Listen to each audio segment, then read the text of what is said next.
नमस्कार दोस्तों, मैं हूं दिलजीत और आप देख रहे हैं एक्स्ट्रा न्यूज लाइव।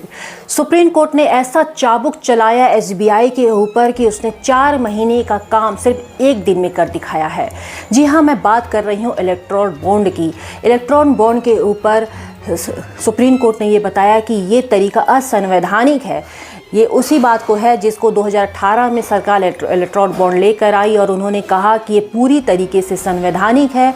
उसको सुप्रीम कोर्ट ने असंवैधानिक करार दे दिया था और एसबीआई को ये निर्देशित किया था कि अगले डेट महीने 6 तारीख को वो इन इलेक्ट्रॉन बॉन्ड को की जो पूरा डिटेल है वो चुनाव आयोग को सौंपेगा, जिसको लेकर एसबीआई 11 तारीख को कोर्ट में पहुंचता है और वो कहता है कि ये सारे डिटेल वो इतनी जल्दी चुनाव आयोग को नहीं सौंप सकता है, क्योंकि इसमें कई सारे ऐसे पेच हैं जिन्हें सुलझाना है, कई सारी ऐसी कड़ियां हैं जिन्हें मिलाना है। 2 इलेक्ट्रॉन बॉन्ड किसने दिया और किसने लिया, किसने भजाया, इन सारी रिपोर्ट्स को जो मिलाना है, इसमें अभी समय लगेगा और मुझे 4 महीने का समय चाहिए। इसके लिए एसबीआई ने 30 जून तक का समय सुप्रीम कोर्ट से मांगा था।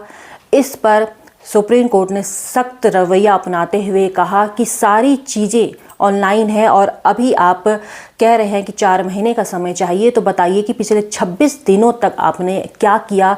कुछ तो किया होगा, कुछ तो जानकारी आपने बटोरी होगी। तो इस पर कोई सही निर्णय एसबीआई की तरफ से नहीं मिला, जिस पर सुप्रीम कोर्ट ने कहा कि अब वो बिल्कुल भी ना नुकुर नहीं सुनेंगे, कोई बहानेबाजी नहीं चलेगी। आपको 24 घंटे के अंदर वर्किंग आवर में 12 तारीख के शाम 5 बजे के पहले आपको इलेक्ट्रॉन बॉन्ड सौंपना होगा। और आपको ये बिल्कुल भी नहीं बताया जा रहा है कि किसी भी इलेक्ट्रॉन बॉन्ड को मिलान करना है। वो जिस अवस्था में है उसी अवस्था में आपको सौंपना होगा चुनाव आयोग को, और चुनाव आयोग उस सारी रिपोर्ट को सेम टू सेम उसी अवस्था में 15 तारीख को अपने वेबसाइट पे अपलोड करेगा।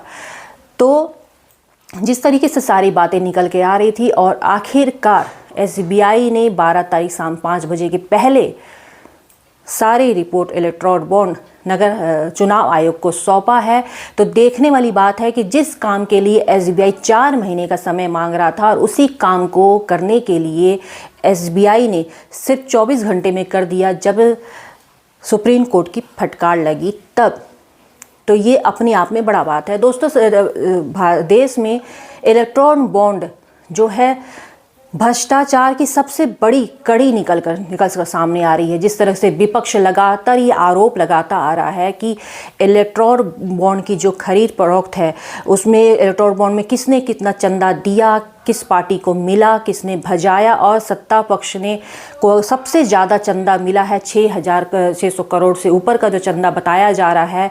तो इससे अनुमान ये हमेशा विपक्ष ये लगाता आया है कि चंदे के एवज में सत्ता पक्ष उद्योगपतियों की मदद कर रही है। जितने बड़े कंपनियां हैं, चाहे वो एयरपोर्ट्स की बात कर लें या तमाम ऐसी चीज़ें जो हैं, वो तमाम चीज़ें जो बेची जा रही हैं उद्योगपतियों को, वो सब इस चंदे की वजह से है, जिसका विरोध लगातार सत्ता पक्ष करती आई है कि इलेक्ट्रॉन बॉन्ड से जो मिलने वाला जो चंदा है, जिसको गुप्त रखने की जो बात की जा रही है, ये सार्वजनिक होना चाहिए। चाहे मुझे वो चंदा मिल रहा है वो, चाहे सत्ता पक्ष को वो मिल रहा है वो, तो सार्वजनिक होनी चाहिए। लगातार इसकी लड़ाई होती आई, तो अब एडीआर ने भी इसमें कोर्ट से कहा कि आखिर 30 जून तक का जो समय एसबीआई ले रहा है, तो ये जो समय जो था इस पर भी सवाल या निशान खड़ा हुआ कि 30 जून का समय आखिर क्यों एसबीआई मांग रहा है। 30 जून तक तो नई सरकार आएगी और शपथ भी ले चुकी होगी और उनके जो टीम है वो सभी बन चुके होंगे, नई सरकार आ चुकी होगी और उसकी रूपरेखा पूरी तैयार हो चुकी होगी। तो इलेक्ट्रॉन बॉन्ड की जो सच्चाई है वो सामने आएगा, तो इससे कहीं कुछ फ़र्क नहीं पड़ेगा। तो लगातार एडीआर की तरफ से भी दबाव बनाया जा रहा था, लगातार इस तरीके से बहस हो रहे थे, तो जिसको लेकर सुप्रीम कोर्ट ने भी कड़ा रुख अख्तियार किया था कि 12 तारीख तक आपको इलेक्ट्रॉन बॉन्ड चुनाव आयोग को सबमिट करना है और चुनाव आयोग 15 तारीख तक ये सारे चीज़ें जो हैं अपने वेबसाइट पर अपलोड करेगा। अब सत्ता पक्ष के साथ साथ पूरे देश भर की निगाह जो है चुनाव आयोग की इस वेबसाइट पर 15 तारीख तक टिकी रहेगी। अब देखना ये है कि क्या आखिरी समय तक कोई ऐसा पेच निकल कर सामने आएगा जिसमें चुनाव आयोग कहे कि हम ये चीज़ अपलोड नहीं कर सकते हैं, क्योंकि लगातार ये चीज़ सामने आ रही थी कि इलेक्ट्रॉन बॉन्ड में जो चंदा आ रहा है उसको गुप्त रखा जाएगा, और यही कार्य योजना बनाई गई थी। यही बातें निकल के सामने आई थी कि इलेक्ट्रॉन बॉन्ड में चंदा किसने दिया और किसने लिया, भजाया, ये हमेशा गुप्त रखा रहेगा, किसी का भी नाम सामने निकलकर सामने नहीं आएगा। तो लेकिन अब जिस तरीके से चीज़ें सुप्रीम कोर्ट तक पहुंची है, और ये तमाम, क्योंकि चुनाव सर पर है और तमाम जगह पे जो रैलियां और जो पोस्टर बैनर आप लोग सब देखते हैं, ये सब इसी चंदे की वजह से होता है। जो पैसे जो उनको इतनी ज़्यादा मिलते हैं उसकी वजह से होता है। तो ऐसे ही तो कोई कहीं पैसा इन्वेस्ट करता नहीं है। ये तो आप भी समझदार हैं कि कहीं कोई अगर पैसा इन्वेस्ट करता है तो बदले में कुछ चाहता ही भी है। तो जब बड़ी उद्योग कंपनियां इतना चंदा दे रही हैं इलेक्ट्रॉन बॉन्ड में सरकारों को, तो बदले में वो भी तो कुछ ले रही हैं सरकार से। तो इसका एक जो बड़ा खुलासा जो निकल कर सामने आएगा वो अपने आप में बड़ी बात है।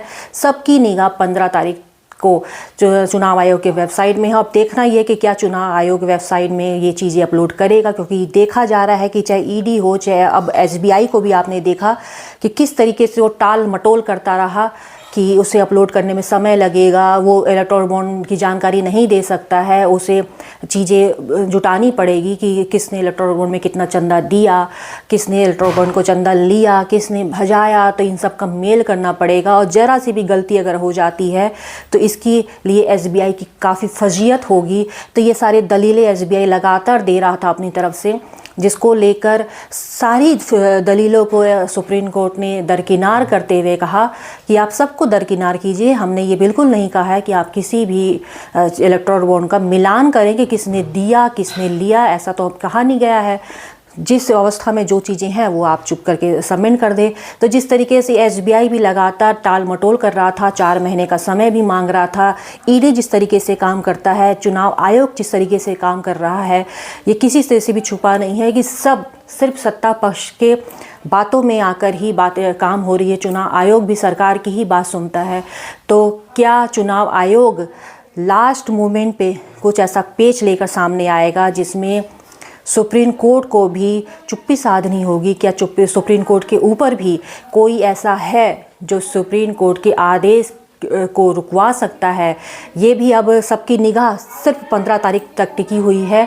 तो दोस्तों, आप हमारे साथ बने रहिए और ऐसे ही खबरों के साथ आपके बीच में आती रहूँगी। आपको चैनल अगर अच्छा लगता है तो सब्सक्राइब कीजिए। फेसबुक में देख रहे हैं तो एक्स्ट्रा न्यूज़ लाइव 24 को सर्च करके फॉलो करें। कमेंट करके अपनी राय ज़रूर दीजिए, क्योंकि ना तो शेयर करने से या ना तो कमेंट करने से आपका कुछ जाएगा। और आप घंटा ज़रूर बजा दीजिएगा ताकि आपको पहला नोटिफिकेशन ज़रूर मिल जाए। इन सब चीज़ों से आपका कुछ भी नहीं जाएगा, 1 रुपया भी खर्च नहीं होने वाला है। लेकिन अगर आप हमें सब्सक्राइब करेंगे तो हमें मजबूती ज़रूर मिलेगी और हम इसी मजबूती के साथ आपके बीच में आते रहेंगे।